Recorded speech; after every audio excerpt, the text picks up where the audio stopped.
the night. My name is Miriam Rode, and I'm the program director at UrbanX. And for those who don't know us, UrbanX is a venture accelerator for startups reimagining city life, built by Mini and the venture fund Urban Us. And effectively what we do is that we invest in startups that are building new technologies and solutions that will shape the future of cities. And when we think about that future of cities, climate change is arguably the biggest transformational force that we will face during our lifetimes. 90% of all cities are based in coastal areas, and it's expected that before the end of the century, 273 million people will be displaced due to floodings, and in Miami alone, the number is something like 2.7 million people. But here in cities, and people who live in cities like me and probably like you, we're not just the victims of climate change. We are responsible for 2/3 of all energy waste, energy expense, and for 70% of all CO2 emissions. So with that in mind, we asked ourselves two questions.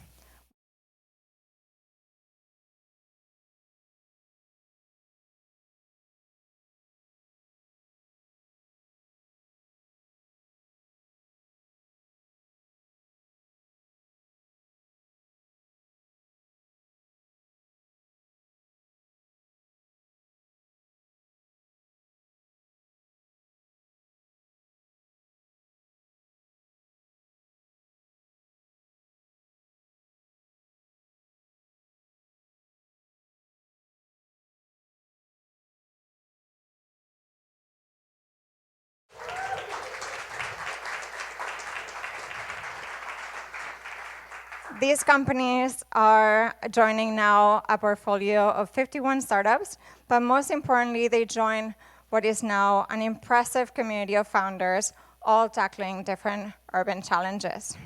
And so since the founders are here this week and here now, I'm going to let them introduce themselves.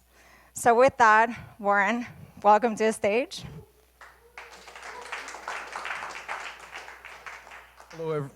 Hello, hi. Hi, everybody. My name is Warren Navarro. I run strategic partnerships and business development at Charge Lab. We are an hardware-agnostic charge point operator and e-mobility payment system. We focus on a seamless user experience and future-proofing buildings, and we get them ready for a lot of cool stuff that's coming online in the next 5-10 years. Thank you.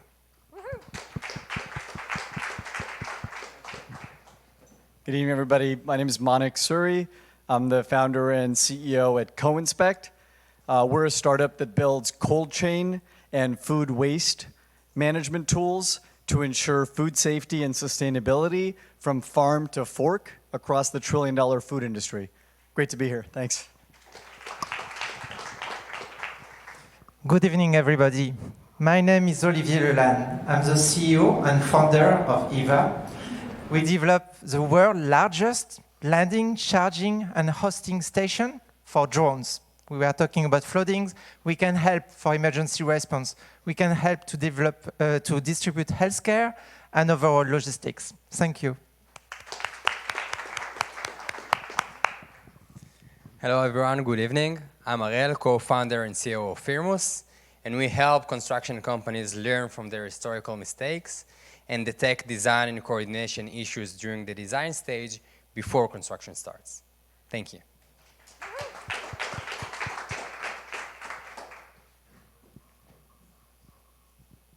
Hi everyone, I'm Dominic, co-founder of Hades. We help cities to better assess and manage their sewers using machine learning and thereby save money and decrease environmental pollution. Thank you.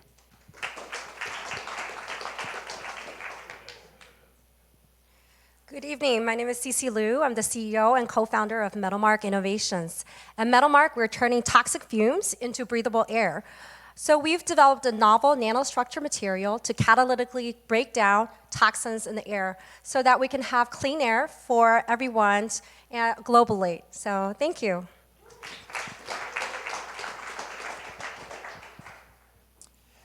Hi, everybody. My name is Parker White. I'm the CEO and co-founder of Usurp Power.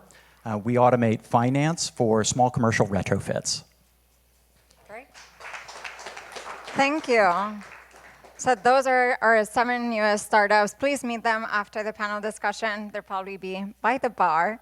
And with that, I would like to ask our speakers, to come on stage and welcome Greg Lindsay, who's going to be the moderator for tonight, who is the Director of Applied Research at the New Cities Foundation. Thank you.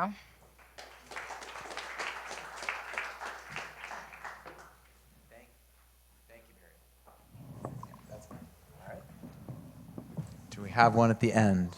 Sean, I think this is yours then. Hopefully that'll turn on. Cecil, I hope you're okay there. Well, thank you all so much for joining us. Thank you for joining us on the live stream. To build off Miriam's remarks, opening remarks, I should note that I had the pleasure of guest editing the issue number 3 of the UrbanX zine that you hold hopefully in your hands. And the theme of better, it should come, in my mind, it comes with a question mark at the end of it. And the title of it was inspired by the tick that various startup speakers add to the end of their inevitable TED Talks, where they say at the end, when they can't realize what else to say, they tack on, and make the world a better place, as part of their motivations of that. And the question of better comes up throughout this issue. One of the essays in the piece is by Alexandra Daisy Ginsburg, the scientist artist, who one of her projects is to basically recreate, or she says resurrect, the sense of extinct flowers that have been basically destroyed by, in the case of one she mentions, an extinct flower in Hawaii that was destroyed by various ranchers over periods of times.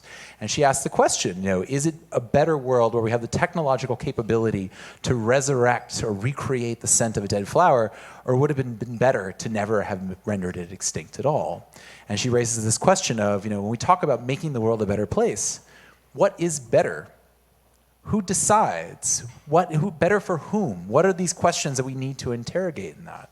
And when it comes to climate change and decarbonization, there, one of the essays in the book is in this issue is by Chris Turner, who's a Canadian journalist who's written a lot about the Canadian tar sands, for example, or oil sands, as they say in Canada, where I live now.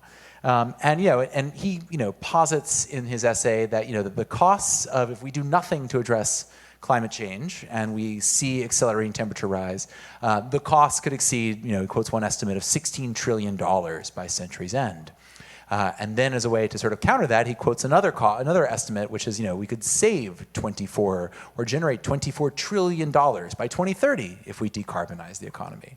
And this, to me, raises interesting questions, too, about, are dollar figures the only price we could or should put on what decarbonizing the economy should be? Because there's, of course, another school of thought, and this is the school of thought advanced by many of the most ardent supporters of the Green New Deal, which was, of course, proposed a year ago by Senator Ed Markey and Representative Alexandria Ocasio-Cortez, and has been promoted since then, that basically the markets got us into this mess, and markets perhaps cannot get us out of it. And this raises the question of, what if we try to apply market mechanisms to decarbonization? What happens? And there's an essay in this issue about 2 cohort 5 startups, Toggle and Tro, who are attempting to basically make both cooling, for HVAC systems, and also concrete more efficient. And if you know the whole legacy of making technology more efficient, you inevitably come into the Jevons paradox, which came up with coal originally, which is that the more efficient you make a resource, the more of it you will use. Cecil, are you okay? Yeah. Okay. I didn't know we had the knee injury to deal with. I'm very sorry about the high chairs. But yeah, it raises the question of, that basically if we apply technological know-how to some of these questions, will we end up escaping one problem only to create another? And that's one of the subjects I want to get to this evening as well. And so with that, I want to talk about the core of this issue, which you have in your hands, which is a story called The Green New Deal Flow, which raises the questions about what are the appropriate mechanisms and alignments and appropriate ways of debating how the public interest and private sector interest should align. And if we talk only about that we're making the world a more efficient place, is that the right question? Are there other questions we should be asking? And how can we do a better job of bringing those together?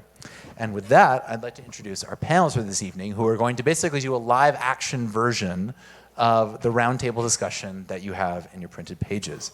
And for that, we have one of our participants from the print version. That's Sean Abramson, who's the founder and managing partner of UrbanUs, which is a partner here at UrbanX. To his left is Cecil Corbin-Mark, who's the deputy director and director of policy initiatives at We Act for Environmental Justice. And then to his left is Savannah Goodman, who's the lead of modeling and simulation at Blueprint Power, which is a cohort 3, if I recall correctly, member of the UrbanX cohort here that does really innovative work on thinking about how to basically deregulate and re-regulate electricity markets, basically to decarbonize the economy. So with that, let us begin. I guess we'll start with the highest level of this, which is the question I raised in both the printed issue and just now in sort of the Jevons paradox questions, which is, if we limit our notion of a better world to one that basically staves off the worst effects of climate change, can we count on the commercialized innovation paradigm, the VC founder startup paradigm?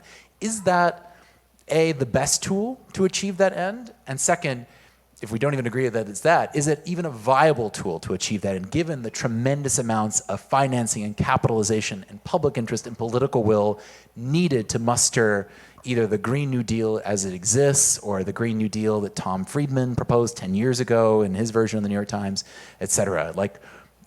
If we're going to make the world a better place, can we do it through the means that we have assembled here? And if so, how? Sean. I explained to Greg that I was wearing a shirt and a jacket before. So I want to appear slightly less capitalist, so just so you know. We're all wearing our appropriate costumes here on stage. I think,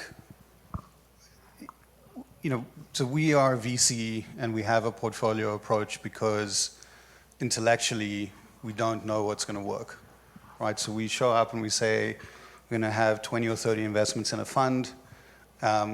You met 7 new companies. We are equally excited about all those companies. What's going to happen over the next few years is some of the founders are going to fight with each other. Their company is going to fail. Some of them are not going to raise money. Their company is going to go sideways.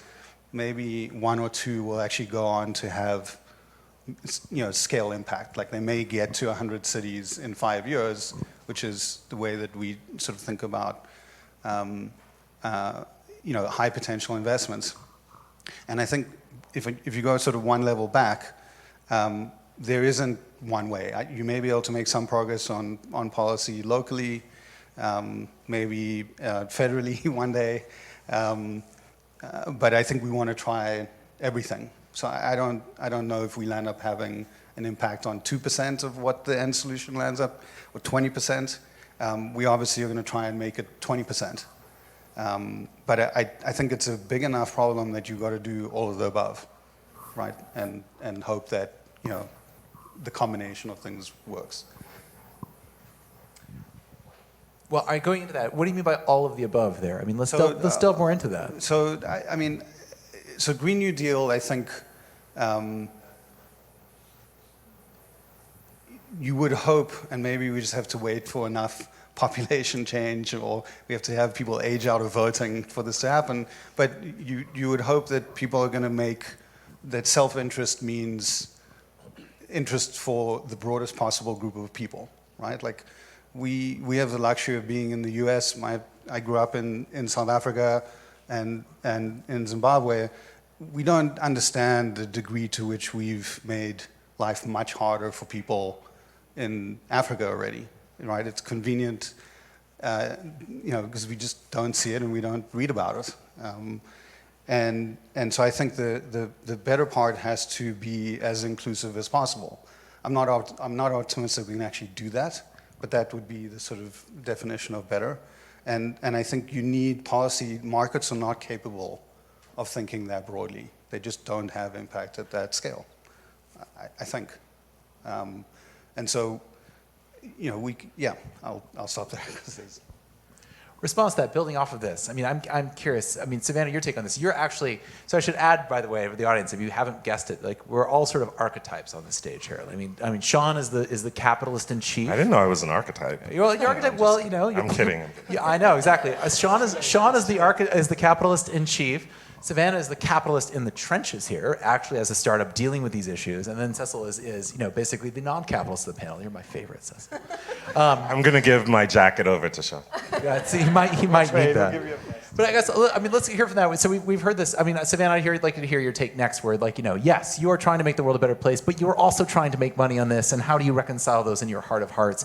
And yeah, is that necessary to make that reconciliation, or do the two go together, like, two great tastes?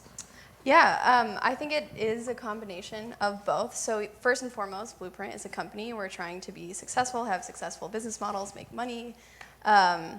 In order to make an impact, deploy clean renewable energy, make the grid more efficient. But we are that's our main mission, right? Our side mission is influencing electricity market design and the reason we need to do that is because, the grid infrastructure and regulatory structure now is built for a grid that's dirty, that's old.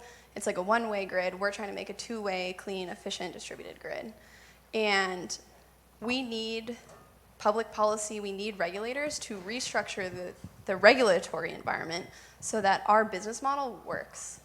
And so while we are, of course, trying to make money, Blueprint takes a lot of our resources. We're small, we're early stage. We spend a lot of time working with public entities, working with the regulators to make sure that the necessary market structure gets put in place, not just for us to make money, but to enable this movement to a cleaner, more efficient grid. So it's absolutely the interplay and positive feedback loops, because if the regulatory structure is better and we can make more money, we can deploy more clean energy, then it ends up doing what we want and making the world a better place for everyone. All right, so quick follow-up on that. How do you make the world a better place? I love it. You add it to the end. It's like a reflex. So how, a quick granular discussion that how do you do that? Because, I would say, by the way, there's also a American exceptionalism that hovers over this. Other countries have done this already in systems that are not fully automated luxury communism. I mean, we might come back to Germany's Energiewende, for example, which is done purely through a combination of strong political will, but also a lot of market mechanisms to do that, some perverse sometimes. But yeah, I mean, when you're saying you're trying to basically structure energy markets, what does it actually mean for those of us who've never tried to structure an energy market? So the first part is reading hundreds and thousands of pages of regulatory proceedings, tariff books, program manuals, all of that stuff, which is VCs must love that's how you're spending the time. Yeah, Love. yeah, right. And it's challenging because they're almost written such that no one else can figure it out, right? That's the incumbent. It's like a way to create a barrier so that things don't change. So the first thing is doing that, and then the second thing is then actually giving feedback and stakeholder feedback. So that's one thing that I think there needs to be much more. One thing that the startup side can do is give more feedback, be more active, and be present in those regulatory proceedings, which is what we do. We are participants in some of the working groups at the New York ISO level. We engage with Con Edison, the electric utility, in providing feedback on the programs we're participating in. And so, there's not an immediate return on that. Of course, we're spending a lot of time reading and digging and asking questions and making proposals and fighting to, shift things even just a little bit, when really we need to shift things a lot. But long term, we know that for Blueprint to scale to citywide, 50 cities or 100 cities in 5 years, we need those changes to happen. So it is a long-term investment for Blueprint. Great. I want to come back to scaling, because that is, of course, a whole issue with this entire model. But first I want to go to Cecil, because one of the lines in the printed version of this roundtable is by David Zipper, who is actually a capitalist himself. He ran 1776, the startup accelerator in Washington, D.C.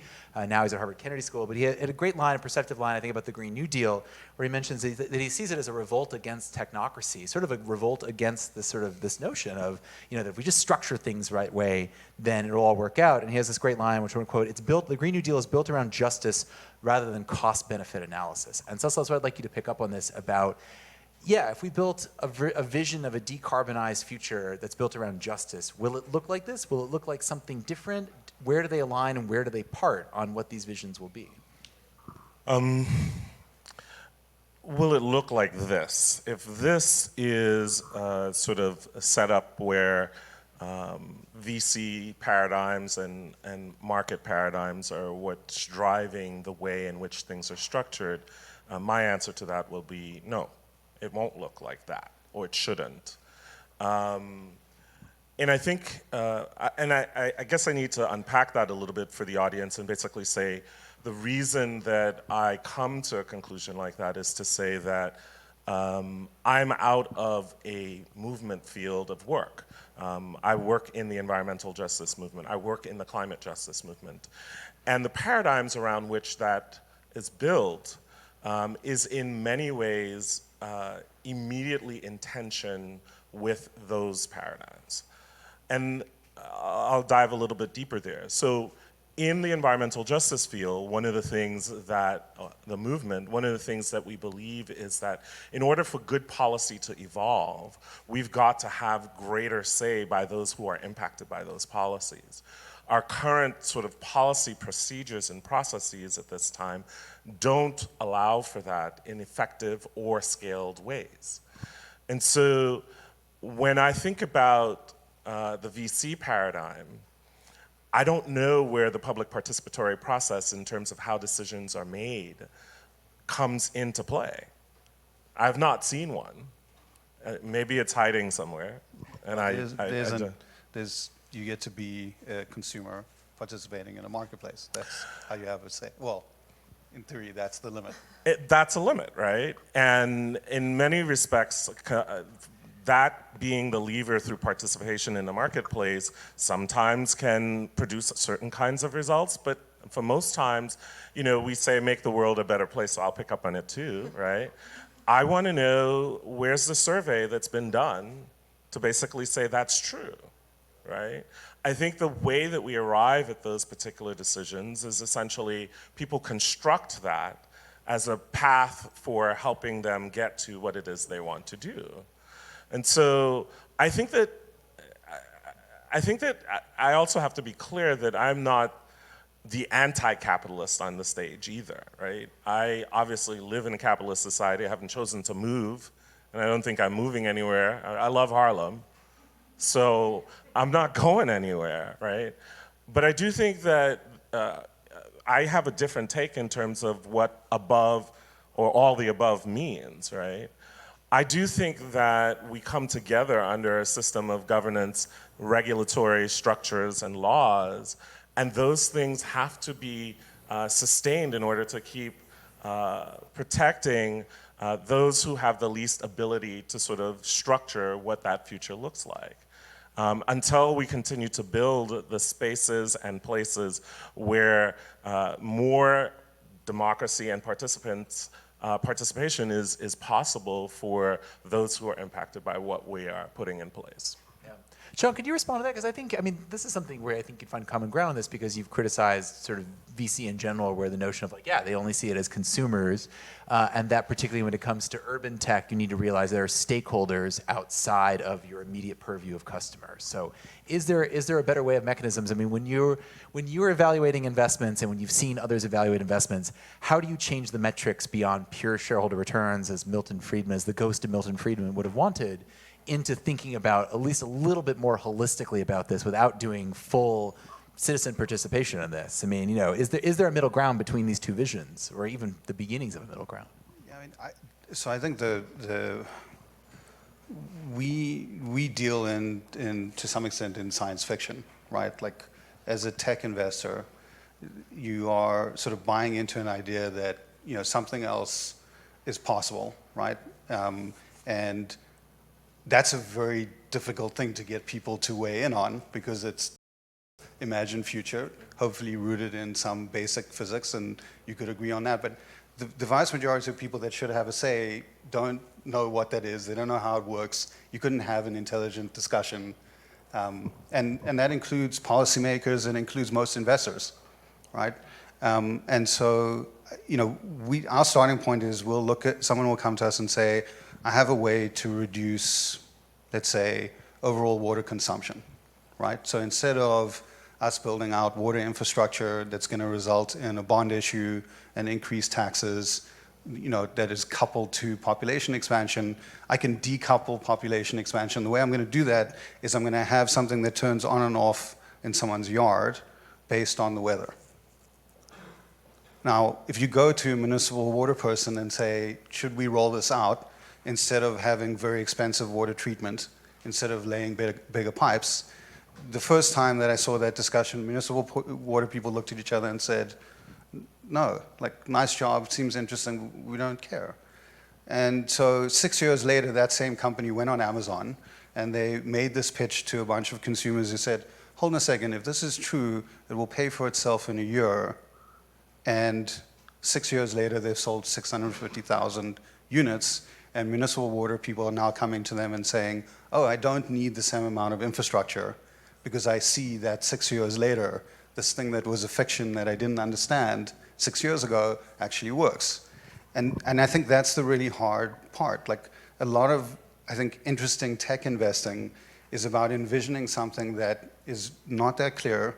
It's going to have unintended consequences. And what we're trying to do is say, we think some of those can be positive enough. That's the stuff we want to capture. We're going to get it wrong. That's just, and hopefully the consequence of that is, worse traffic, right? It's not, trolley problem where you're saying this group of people dies first because this car has been marketed to save the occupant.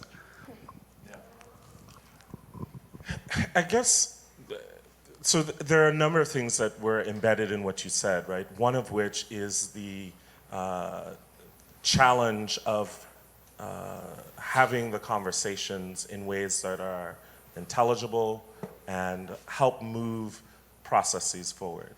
And I think that is always a default in our society. We, I think, need to dispense with that argument and say our job is not to say, well, because we don't have the tools yet to sort of navigate those conversations with broader sets of people in ways that allow them to be more full participants in the decision making that leads to whatever the innovation is. We need to be about the business of figuring out what we have to do to restructure those conversations. I would posit to you that in community-based organizations organizing on the front lines of the climate crisis, for example, organizations have been doing that kind of work to figure out how to translate complex scientific issues to allow communities to dream about what their solutions are so that they can build the muscles that are necessary to be full participants in their democracy, rather than relegating the idea to being, oh, since we can't have an intelligible conversation, we then need to continue with the paradigm that we have. I think that's a problem. Well, I want to take that and go to Savannah for a second on this, because I mentioned the Energiewende, which I think is interesting and relevant to you, where the Energiewende for the Germans is a place where, there it took a lot of government will up front for a completely uncertain venture. They've achieved a critical mass today that was completely uncertain 20 years ago. Angela Merkel, by the way, was very much against the transition before she was chancellor of that. And and that's a case where a bunch of basically right-wing Bavarians are the ones who have thrown up solar panels on the roofs, partly because of the market mechanisms, where they've made a ton of money off feed-in tariffs into that too. So I'm curious. I mean, that's one way of, in a small way of restructuring some of those conversations to build these sort of unlikely coalitions of that. And I'm curious about, if you've built inspiration on that, or how you sort of see those coalitions forming in your very granular politics of this as well, to maybe align some of these interests, where you can use market mechanisms to achieve some of these restructuring of the conversations. Or we might come back to the fact that perhaps we can't, but it seems like you're trying to.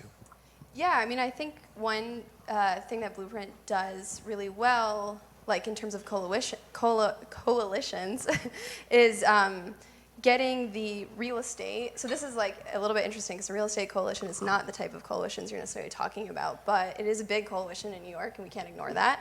And they haven't thought really too much about their energy consumption and what their carbon footprint is until they have to. So there's Local Law 97, which is basically a law, passed in New York City, where they're going to be responsible in paying a penalty for emissions above a certain limit of carbon.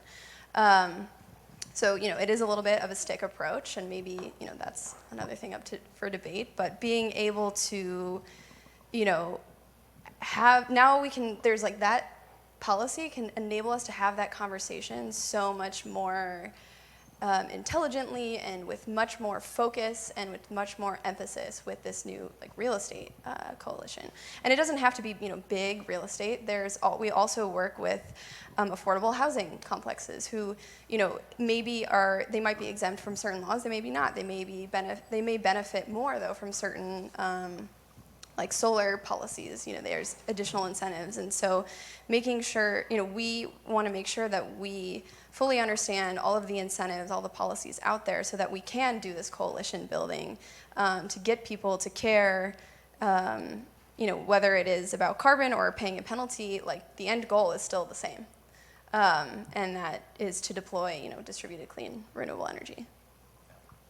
Well, one question I want to go building off this comes up is the broad question as well is, can bad companies do good things? And I know you're half grimacing, half laughing because we're going to come to your tenure at Tesla in a moment, Savannah. But also, there's the news item recently that Bright Power, a solar startup, basically fired their entire workforce when their workforce tried to unionize and then hire back as contractors. And I thought it was sort of interesting. This gets back to the crux of this, right? What are our priorities here? Are our priorities only to decarbonize? Is that enough? And you can basically pursue that by any means necessary. Or if we're pursuing this lofty goal of reimagining a world that operates under different principles, do you have to basically, you need some level of, of intersectionality, as the woke kids say these days. And I guess that's what I come back to as a question, any of you can take this there is, and Tesla is an example of this too. At one point it seemed interesting that Tesla's always advanced itself as, and Elon Musk is trying to say, we're trying to save the world, we're trying to wean the world off oil dependence, but, has created a toxic workplace, to say the least. We know from public documents they tried to swat a whistleblower, for example. So I don't know if we can pick up on this, but can we basically, do the ends justify the means? I guess is one way for this, and that gets to some of the larger questions about how these companies are pursuing these goals. So anyone want to bite that off and chew on it for a bit? Well, I can talk about. I think bad companies can do good things, and good companies can also do bad things. And I think of course there's a spectrum. How do you decide if it's a good or bad company? Because they do both. Good things and bad things. I think, with Tesla as an example, obviously, no one can deny that what Elon has done for the EV and, even energy storage industry, he has created a step change.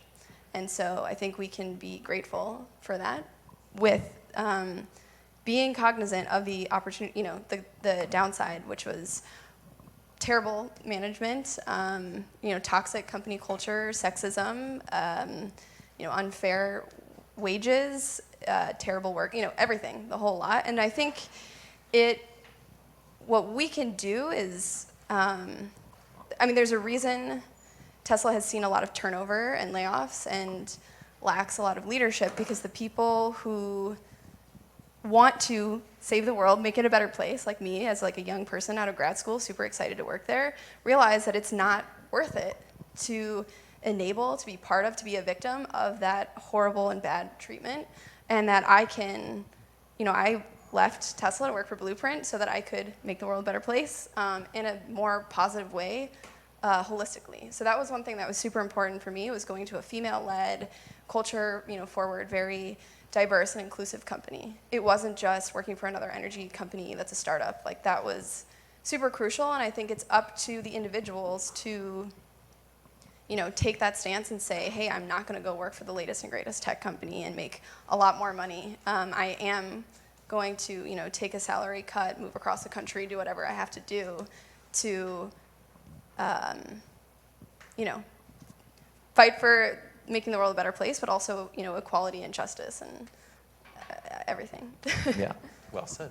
Gentlemen, either one of you take that? I think unfortunately we deal in sort of degrees of badness. So I won't go after the make it better. It's just. But also as a VC, founder culture matters. Personalities matter in this too. You have the choice of funding various. Well, we are asking founders to be we're making a bet that they're going to be responsible until communities catch up and understand what they're doing, because there's going to be a lag, and it's probably going to be a decade, right? That's roughly, I think how long, we don't know the implications of smartphones. We all have them. We sort of, a decade in, when everyone has them, right? It's like, now what are we going to do? And so, yeah, I think we do look at founders and we want to know what the motivation is. Like, Uber would have been an impossible investment for us because it was about going to nightclubs in a shared S-Class. That was different than Lyft, who was trying to figure out how to carpool. And so I do think that you can make choices about why people are doing things and try and give resources to people who seem to have better motivations. You don't know once a company is worth $100 million. No one knows what the founders are going to do, because it's a lot of money. And honestly, that's the one variable I'm confident we're never going to get right, is I don't know what happens to people when people offer them tens of millions of dollars. Although that raises a quick question, not to get too deep into mobility here, but this ties into some of the Jevons paradox issues that come into this, because Lyft started from that vision, but because of competition from Uber and their sort of antagonistic duopoly with massive subsidies and price cuts, that they generated this huge externality in traffic that's manifested here, and hundreds of millions of miles or billions of miles of VMT, and then of course internal combustion engine emissions out of that. So yeah, they started from a vision that was completely different from Uber and showing up at the club like a baller. But yeah, I mean, competition and VC influence on their board forced them into a strategy, which then led to these sort of externalities. So I guess a narrow question for you is, how do we avoid doing that? How do you avoid doing that as someone who's on the board of these companies? I don't. Because those were all very small decisions that were made to tactical issues of competition that looked good at the right. That were perhaps the right decisions at the right time, but. Please go ahead. You could. I think that a lot of this has to do with what investors' expectations. So, in all of these things, what we're talking about is what are investors optimizing for?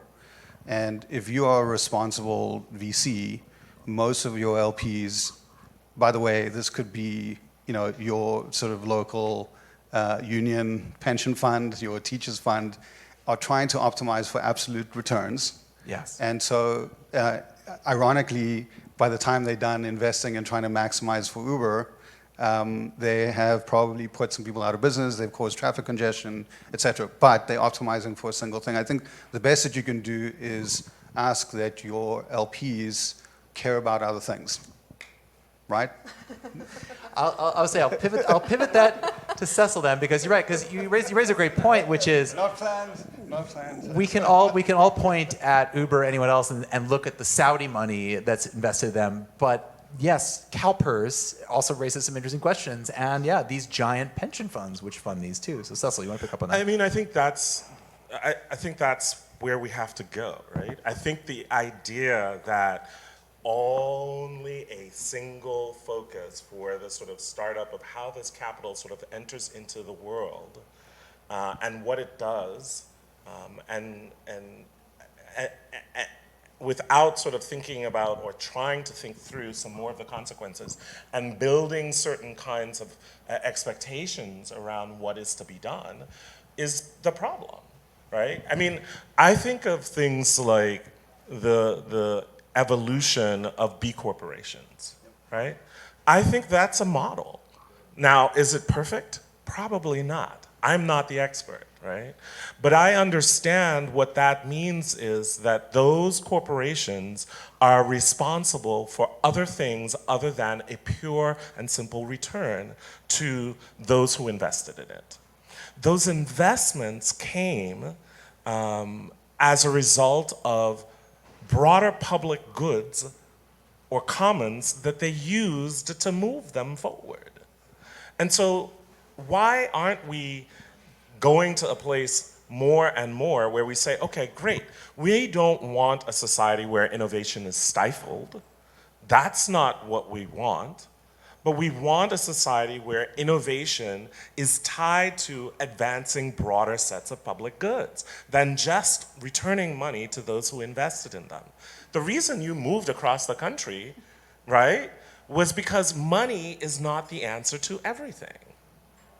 And that is true. I mean, anyone of you out there want to argue with that? Put your hand up. You do? Okay, come on the stage and let's argue about that. No, I mean, that is real. It's not the answer to everything, right? And so we have to build the right kind of mousetrap that says what we are trying to catch is not maximize profits only for investors, but other things. So here's one of the things that we noticed. So we started off with a B Corp. That was our first structure. It confused the hell out of all the people that we went to pitch, including, pick your favorite, pension fund that should know better. But within the pension fund, what you would find is the chief operating officer was optimizing for returns, even if you follow the money and realize that the people who were earning a pension were going to be adversely affected. Is that outcome a function of that the idea or the principle or the paradigm that it's striving for is fundamentally bad, or that it is something that's new and requires a greater effort in terms of education and communication around what we're trying to get to? Yeah, and so you can, let's say 7 years into having the conversation, you can see the first group of pension funds who say emissions, I can measure emissions, and so I will consider that alongside financial returns. So you can see the first steps. If you take, but it turns out that if you go through a portfolio and you say, well, what about resilience? How am I going to sort of deal with adaptation? There are exactly 0 pension funds. If you ask people about resilience of their real estate investments across the board, what will happen is you'll have people do this and look at the ground, and no one will respond because there's no framework yet. And I think that I do think that people are pushing for change, but it's going very slowly, right? To have emissions be the only thing that you can look at right now, given all the other things we've got to deal with, is really frustrating. And even then, it's a tiny percentage of people who are allocating capital.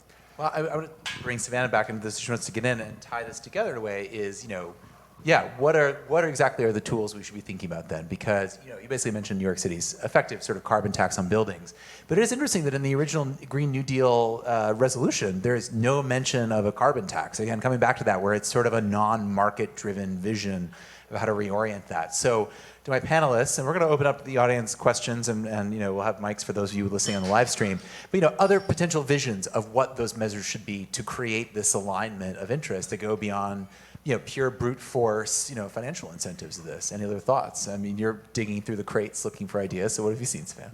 Yeah, I mean, carbon pricing is obviously one of the #1 things, and not just a penalty and not just a rec, but an actual price that follows, supply and demand. All of that is definitely, absolutely necessary. And for me, I'm modeling simulation. I'm a super nerdy person, so you can co-optimize for carbon and money, value. I had a homework problem where I had a Pareto frontier, and you can choose an optimal point that co-optimizes if you have multiple things that you care about, right?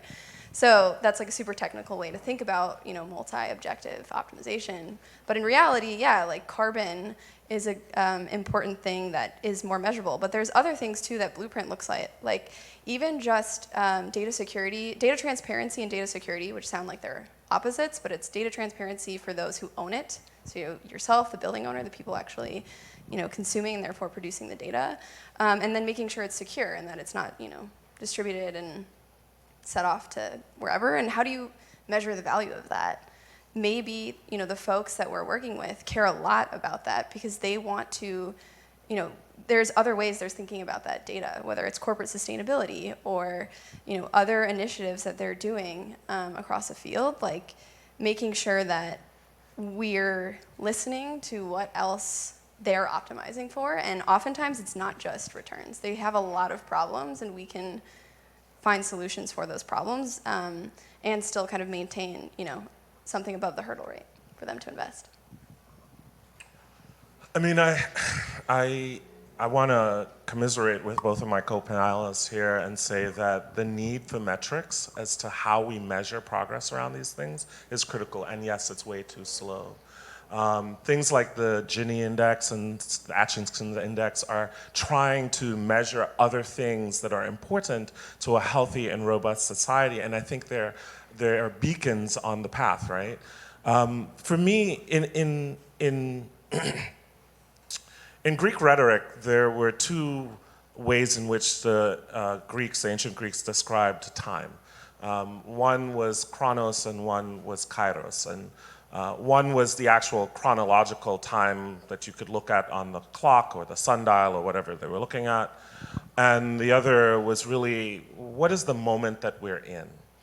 And for me, I think that we are in a moment that is necessary for us to recognize that we are going to be challenged by the slowness with which those metrics are evolving for us to get this model right. But it doesn't mean that we need to say, well, okay, throw our hands up and continue along the same path. Because clearly, the moment that we're in should be teaching us that the way that we've been doing this is absolute chaos and problematic. At the same time, I think it behooves us building the types of coalitions that it sounds like you were talking about to apply pressure to the common resources that we have as a society to say, look, we need more focus, more money, and more attention on moving this issue forward. And then we need more policy to make sure that there are not only good sort of entrepreneurial kinds of ethics that develop in our society, but more broadly that we're not stifling innovation at the expense of saying that we have to have a more socially just society. That's the moment that we're at, I think. Well, beautifully put, and we're going to open up to questions in just one moment. But first I want to ask one question on this is, since you bring up the rapidity of this, bringing up time is important. I mean, obviously there is an unprecedented, almost impossible rapidity at which this transition to decarbonization has to happen if we're to avoid catastrophe. You know, we've talked about community, we've talked a bit about markets, and we've talked about government in a bit in the sense of like, how do we restructure government as something to get out of the way or like restructure this antiquated government. Is there a positive role government can play, and at what levels of this? Because in New York City, we have a New York City Council that passed an unprecedented carbon tax on buildings. We have state legislatures that are pushing to pass a New York State Green New Deal, progressive wave of legislators, and we have a federal government that it might be charitable to say that like vandalism is their overarching policy goal. So this is an interesting question because we also have the work of like, Mariana Mazzucato, the economist saying like, yeah, like, when it comes to building the foundations of the internet, which we now, associate with technology, government built that, all of the foundations of that through basic research. So as a way of saying this is, where do we choose our government interventions? Who are our allies in government? What role can government play? And where do we incorporate that into the coalition we're trying to build? Because it's really confusing right now, to say the least. Yeah, so I think local government, like, it's pretty clear that local government is when you can make some progress, they can look at each other and say, okay, more of that, less of this, and it seems to optimize more quickly than federal. Maybe that will change. I mean, I think the unfortunate thing about government is, yeah, like internet, GPS, it's not really government, it's Department of Defense. Right? I mean, so we basically took something where which is interesting and problematic in many ways. Right. So I think this is part of the difficulty is that you're sort of doing deals with people that you prefer not to have to interact with at all in some cases, or sort of recognize that hopefully in going to war at scale, at a global scale, some positive things come out.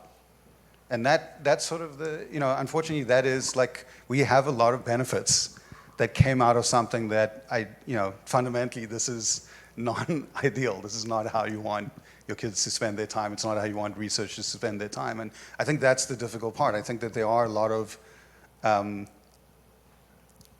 in every way, optically really, spending the time to work on a problem that has a lot of negative consequences, and maybe you never get to a positive net outcome is tough. But I think there's definitely the policy stuff that we are starting to see, whether it's electrification of everything.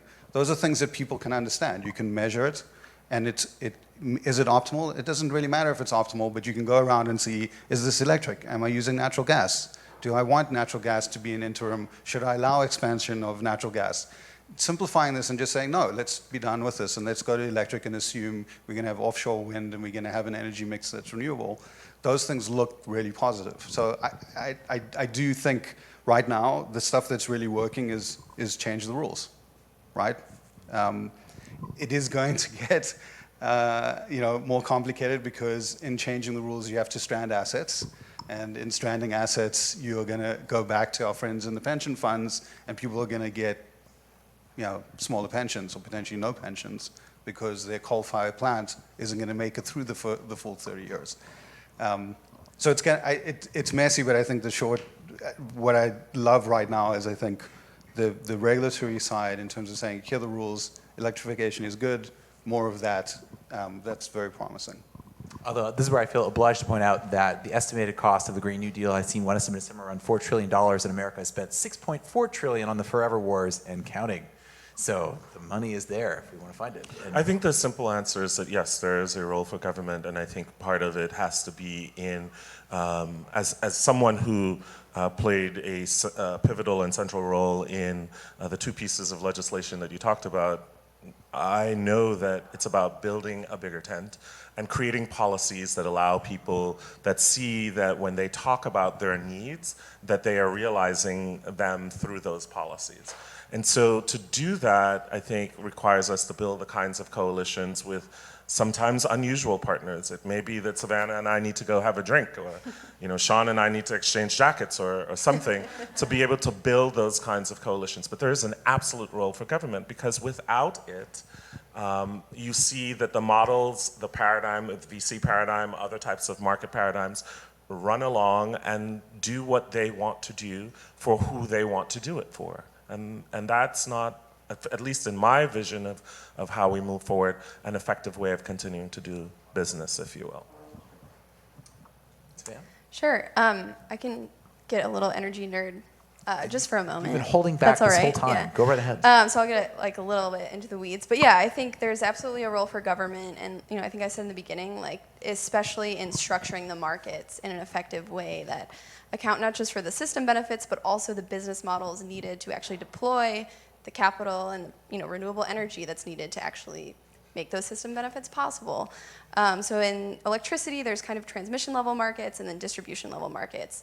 The transmission level markets are typically run by independent system operators that do not make a profit. They're basically like non-governmental entities, and they're regulated by FERC, which is a federal organization. And then at the distribution level, it's different. In Europe, they're ahead of us as per usual, but in the US, there's usually utilities that run things. And those utilities, similar to independent power producers that own coal plants, they have guaranteed rates of return by law. That's how they work, and that's because of the initial regulatory structure that was put into place to enable electrification.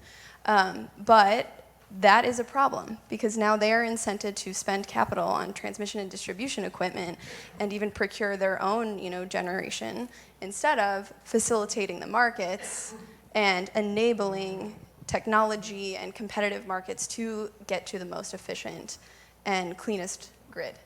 And so, yeah, if we could fully, take that guaranteed rate of return out of utilities and make them more like a governmental organization or non-governmental organization that just facilitates the market transactions, that to me would be the ideal thing. But there's investors and pension funds that are banking on that 11%. And so that is a step change, paradigm change that we really would like to see happen. Yes, the perversity abounds in how these sort of incentives. I would say there's a great metaphor, maybe it's great because I brought it up in the printed version, which is the notion of Stuart Brand and Frank Duffy's notion of how buildings learn, of basically shearing layers, that they evolve at different speeds. And what we're talking about in some level is there's basically different evolutions and incentives at various levels of the shearing layers, and they're completely misaligned, so they're grinding against each other. But with that, we have a few minutes left, so I take a couple of questions if you have them out there for those of you on the live feed. I see one question back there. Dan Wu, of course, has a great question. His arm is first. We'll go to you, and then lady here in front. Hi, everyone. Thank you so much for this really interesting and insightful panel. I just wanted to pick up on a few themes that were discussed. Oh wait, just for context, I work at a data ethics startup, care a lot about affordability in cities. The question about how do we bring together justice and innovation, I think is really fascinating. And I'd love to hear a little bit from all the people on the panel, what kind of stands out to you as exemplaries of that? So I just wanted to start the brainstorm. Like one example that I find really interesting is questioning who gets to benefit from innovation. So for instance, one model I find really interesting is this organization called JustFix.nyc, and they're actually helping tenant organizers with technology to make sure that low-income tenants have an opportunity to stay in their housing. Another example are new corporate governance models. You mentioned public benefit corporations. There's also limited equity cooperatives, land trusts, and other types of cooperatives. And then finally, this idea of regulation tech. This kind of came out earlier about how do we envision how governments can be more flexible and agile in the way that they're helping cities and other stakeholders.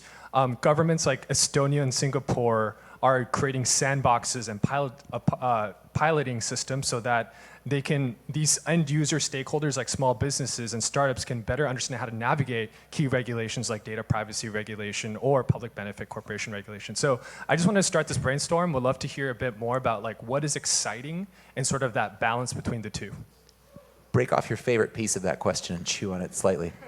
Jeez. Do we have like Trying to 30 work in minutes? other questions. Those were excellent, Dan, but yes, take off a tiny piece and chew on it for a sec. So just favorite example is probably, we're not supposed to have favorites, but one concern.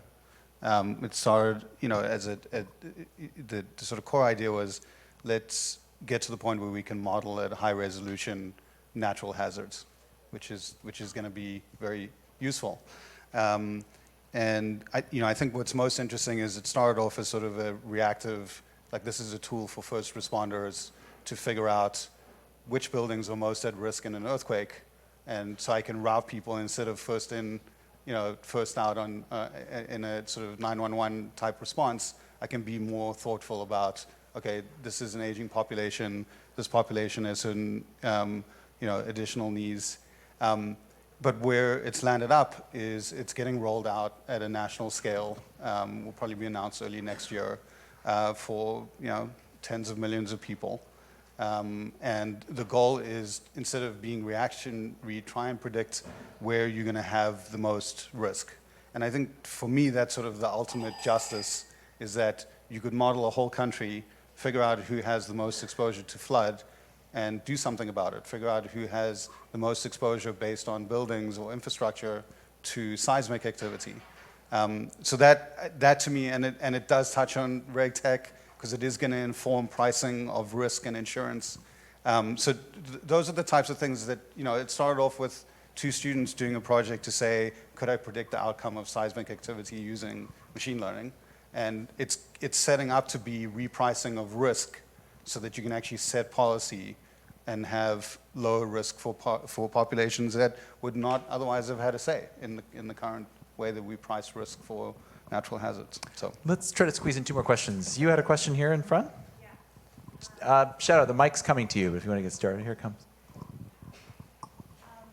Yeah, I was just wondering if you could elaborate more on if you see potential strategies to engage incumbents in those bad industries or bad companies, both from an economic angle, whether or not they have the balance sheet or market presence to actually allow small-scale good technologies to scale, like demand response and utility companies, for example, and also from the social angle, maybe it's not necessarily a zero-sum game. Like Exxon is probably in the 401k of not just like a rich financier, but a majority of Americans. So yeah, if you could just talk about that.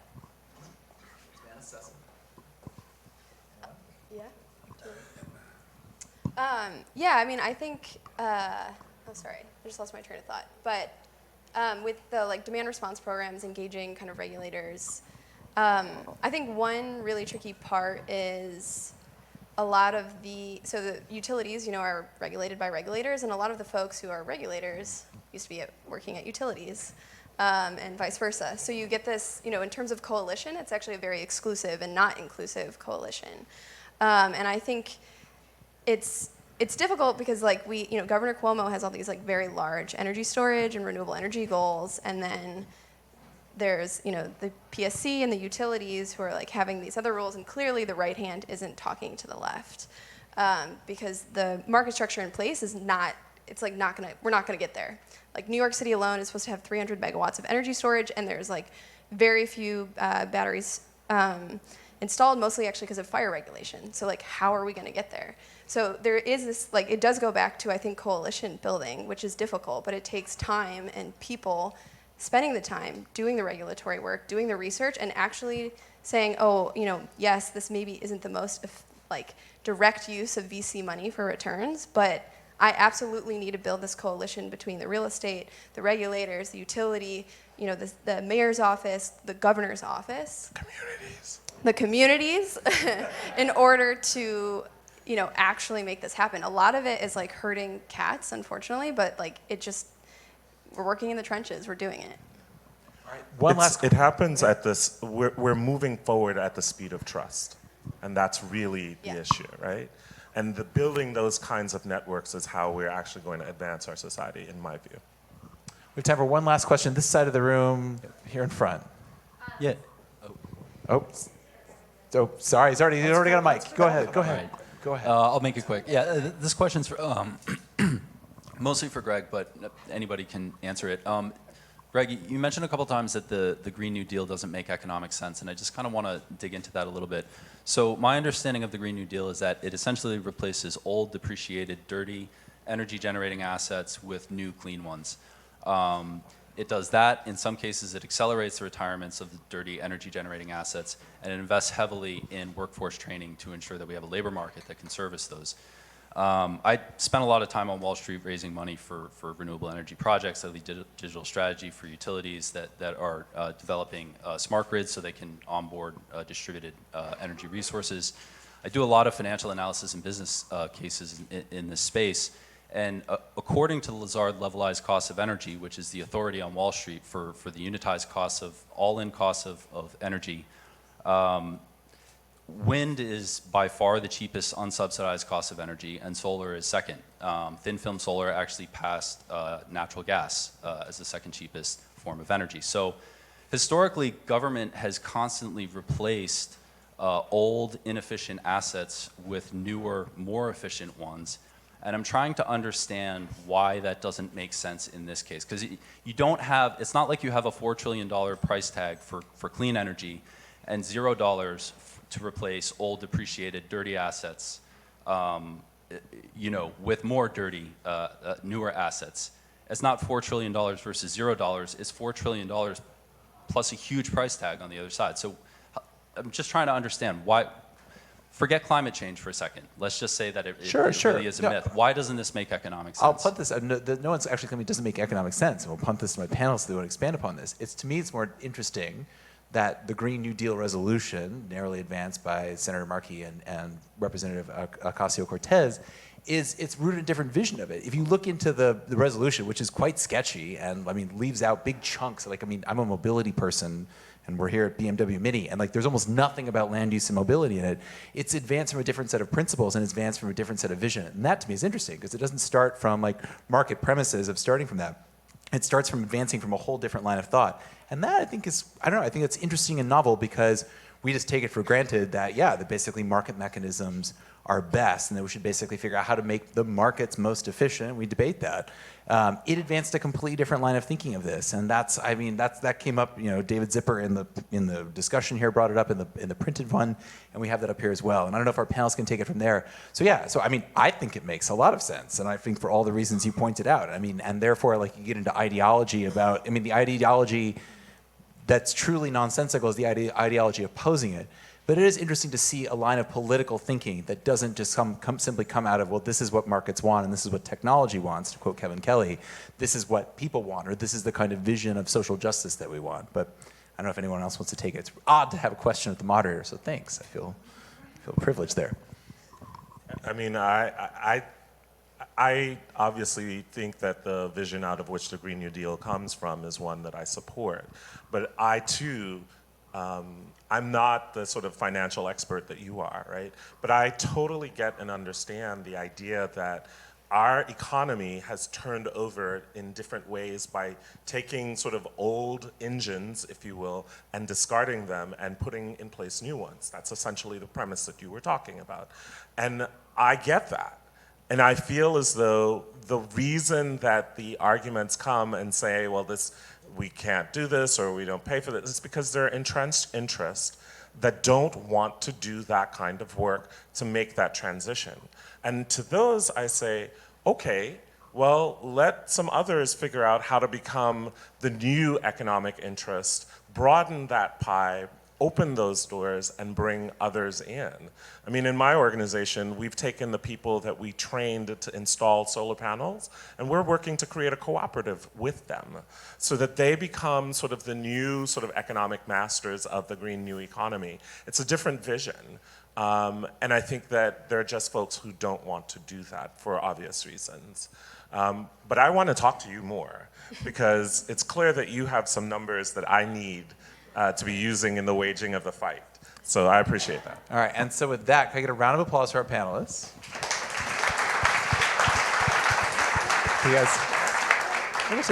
Because as Cecil pointed out, we're going to coalition build over drinks now, and coalition where he gives Sean his jacket, and we're all going to have drinks here. But let's stay, have a drink, have some more food if there is any, and oh yes, and I have closing notes about our exhibitor here. As we wrap this up, please, head back to the installation here by Leila Gohar, which is under the periscope by the entrance. And it's basically this whole food collection. And she's an artist who basically creates these unique eating experiences. This is an installation called Agrodiversity that's inspired by tonight's topic and explores edible plants that will challenge your palate. So it's a Green New Deal for your gut microbiome. So I challenge you to have that. Thank you so much.